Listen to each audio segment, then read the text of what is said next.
I was born in Colombia, in a small town of Risaralda. I moved to the US when I was 8 years old, and I've been living in Jackson Heights ever since.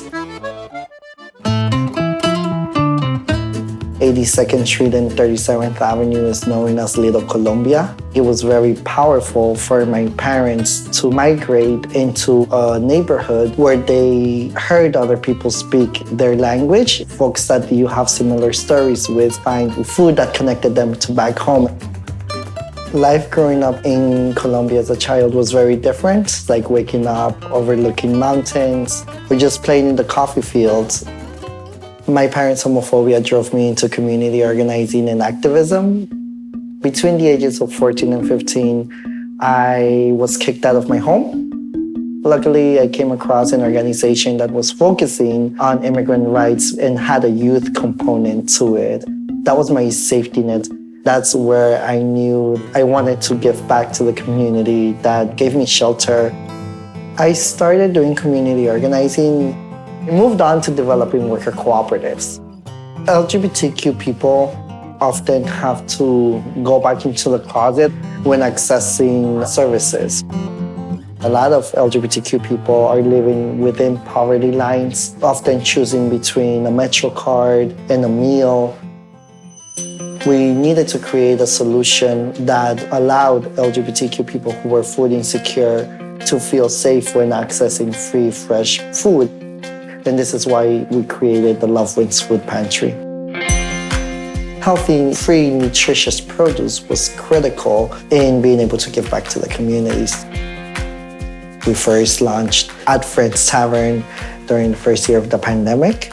We've been feeding some families for over 2 years now on a bi-weekly basis.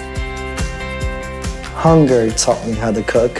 When you're surviving, if you don't cook, you don't eat, and I didn't have money to buy food.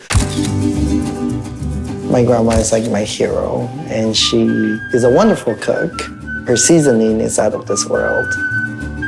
Huevos Pericos is a traditional Colombian breakfast, which is scrambled eggs with a bunch of other things that you could find in your refrigerator that you could stir fry and mix with the eggs. You could add meat to them, you could add whatever your heart desires. My grandma taught me to make it. It is very delicious, but it also is a dish that reminds us of my grandma's sacrifices. My grandma was able to spread the flavor of one egg across 9 different plates by adding cabbage to it. I chopped the cabbage into thin slices. I want to be able to have bite sizes of cabbage.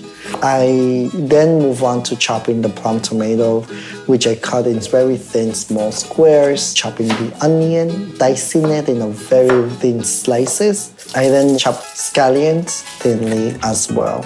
I preheat a frying pan with about 1.5 spoons of olive oil. We let the cabbage fry for approximately 4 minutes on medium heat. When you start seeing the cabbage get really soft and tender, then add your onions, and you'll let both of them cook together for approximately 2 to 3 minutes. Then you'll add your tomatoes, and you'll let that cook together so the tomato starts releasing its juices. And lastly, you'll add your chopped scallions.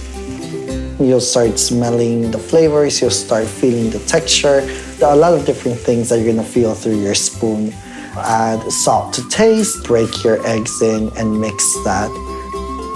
In Colombia, we usually pair this recipe with corn cakes or our arepas. Today I made tortillas because I didn't have arepas in my fridge.